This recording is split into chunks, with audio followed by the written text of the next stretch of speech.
Hola everybody, this is Amoras Lucha and welcome to Art Practice Diaries. I am trying something a little bit different.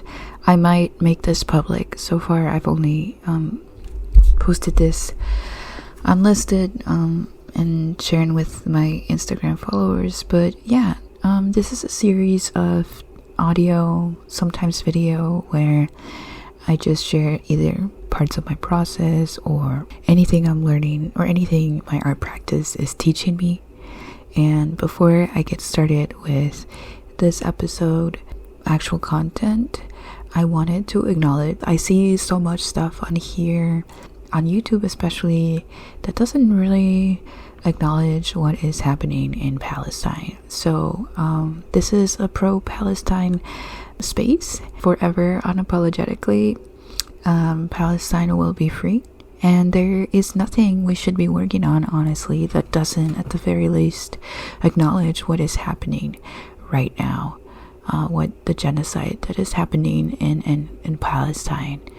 And I want to encourage each and every one of you, if you are doubting to for any reason, please show up however you are able to.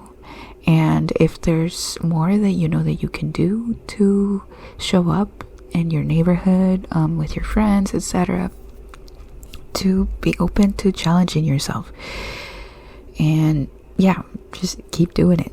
And also a reminder that engaging in, especially in this moment and in the collective, and engaging in ways that make you show up for other people, for your community, can also change you too. Honestly, that's something it's been an ongoing lesson for many years for myself. Okay, so today I wanted to talk about perfectionism, specifically identifying it, what that process has been like, identifying it for myself, and working around it, engaging with those fears, working despite of the fears, and then learning, being open to what actually engaging in the process is, and what the lessons that pop up are. So identifying how perfectionism shows up for me, it has just been a process of really like checking in with myself. And it's so hard sometimes when it's excuses, as much as we probably don't like hearing that. It's excuses that I've used for many years, right? And I just keep going through them in my head, and it's been just being tired of using the same reasons to not do something, like why isn't this working, or why am I not doing the thing? And years of that has gotten what has gotten me to the point of like, okay, what is it really? me, we need to have a talk, right?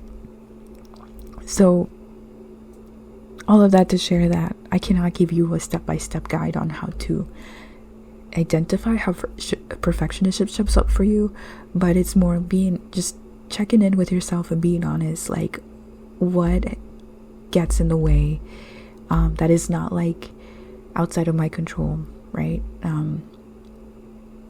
Or outside of me, basically, because that's another thing entirely. But like, yeah, like what keeps showing up for me that gets in the way of me showing up for my work, right? So the way that perfectionism shows up for me is the fear of a piece of work not being quote unquote impactful enough. Is it good enough to exist and be out there?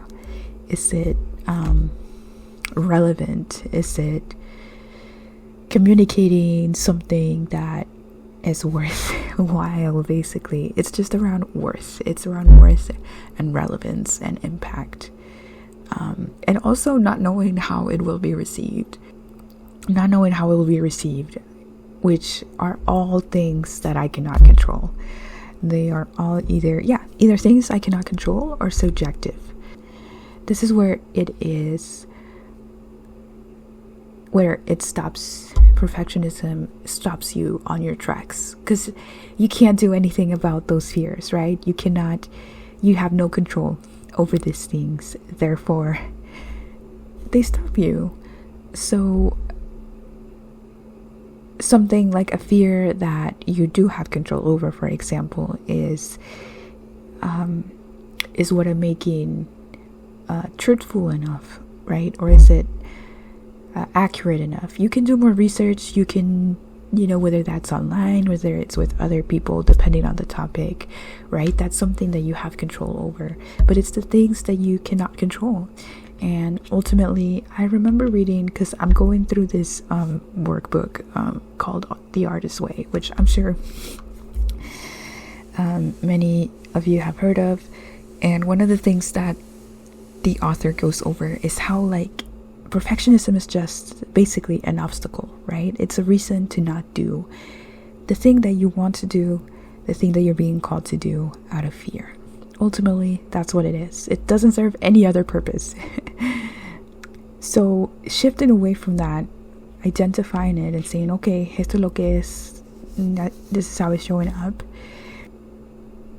What's been shifting me into a space of action, and I hope that this is helpful, has been, okay, I see you, fear. I see the purpose that you're trying to serve. And I've seen other folks describe it as like it's your logic mind, your logic brain trying to save you from disappointment and pain, which is legit. It's totally legitimate. So it's engaging with that, listening to it, and being like, I still have to do this. This is still really important to me. Thank you, brain, for taking care of me, but I have to do it. And for the specific fear around, will this be impactful enough? Will this be good enough to exist? I have come to the realization that, whatever I do, even if it doesn't work, even if it's not impactful, even if it doesn't end up looking how it looks in my head, it doesn't mean it's not valuable. It doesn't mean that it was not worth my time. Every piece I do, every idea that I physicalize is worthwhile and worth trying, right? And something that I have also, especially with a recent experiment or a recent thing that I'm working on, is trying to teach myself linocut and carving and grabado and printing, and honestly it's a hot mess. But whereas 20-something-year-old me would have had the idea, I would have put it off, intentionally or not, because I would have been like, oh man, there's no way that I can make it look like how I see it in my head, so I'll do it later when I'm finally at that point.